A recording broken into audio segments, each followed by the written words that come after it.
waxaa maanta si ballaaran loogu soo dhaweeyay magaalada Burco ee xarunta gobolka Togdheer Caaqil Cali Daahir Cabdi oo ka mid noqon doona madax dhaqameedka kala duwan ee gobolkan Togdheer kaas oo lagu caleema saaray deegaanka Qorgodare oo ka tirsan deegaanada kala duwan ee hoos yimaada degmada Duruuqsi ee gobolka Togdheer.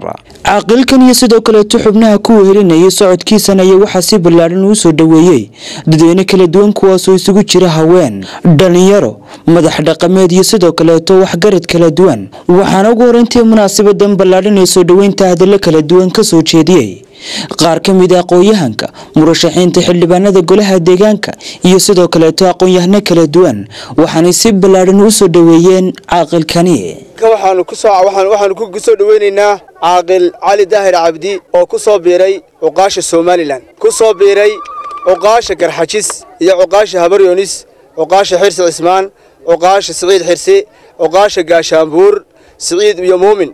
waxaan dhammaantiin idinku bishaaraynayaa inaan idin xulay oo ka fakiray oo ka fiirsanay inaanu reerka iyo gobolka iyo waddanka baan u doorno nin diin leh oo dadnimo leh oo cadaalad ku shaqaynaya oo ammaanada ka ammaan geliso.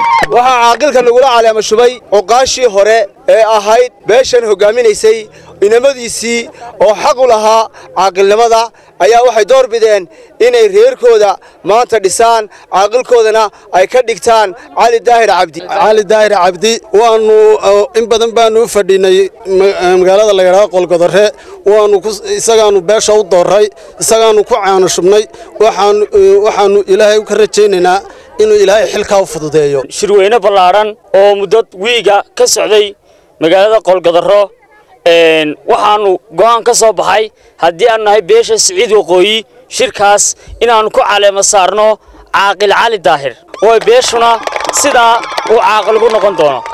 anigoo ah uqaashi ku tartantay bartaas oo ah in Caaqil Maxamed Biixi Diiriye waxaan ku garab taaganahay Caaqil Cali Daahir inuu hogaamiyo reerka ama beesha Saciid Waqooyi. waxaan la socodsiinayaa dhammaan maamulka gobolka ka dawladda barasaabka wasiirka arrimaha gudaha madaxweynaha in maanta jagadii booski aabahay aan maanta u caleema saarnay Caaqil Cali Daahir beeshana uu caaqil u yahay Cali Daahir waanu ku soo dhaweynaynaa waanu ku caleema saarnay waanu ku caano shubaynaa isagu baana maanta beesha ka caaqila. waxaanu leenahay caaqil soo dhawow. waxaan ahay mubaarig Caaqil Axmed Biixi caaqilkii ugu dambeeyay caaqilkii ku xigay inankiisi baan ahay maantana halkan waxaanu garannay in aanu saarno Cali Daahir aanu reerka u caleema saarno. caaqilkan cusub ee ku soo kordhay uqaashii gobolka Togdheer ee maanta aanu ku soo dhaweynayno ee Qorgodare aanu ku soo caleema saarnay markaa waxaan leeyahay salaadiinta uqaasha barasaabka halala soo dhaweeyo.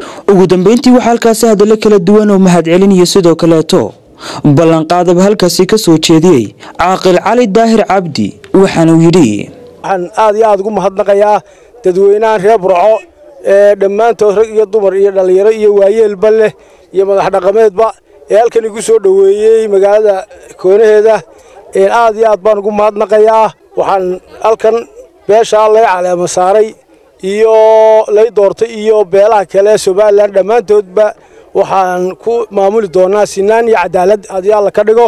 isku soo dhaxooriyo Caaqil Cali Daahir Cabdi oo caaqilkan cusub ee lagu caleema saaray deegaankan Qorgodare ayaa waxa uu ka mid noqon doonaa madax dhaqameedka kala duwan ee gobolkan Togdheer. Khalid Bakayle wararka muqbahaya caalamiga Star TV Burco.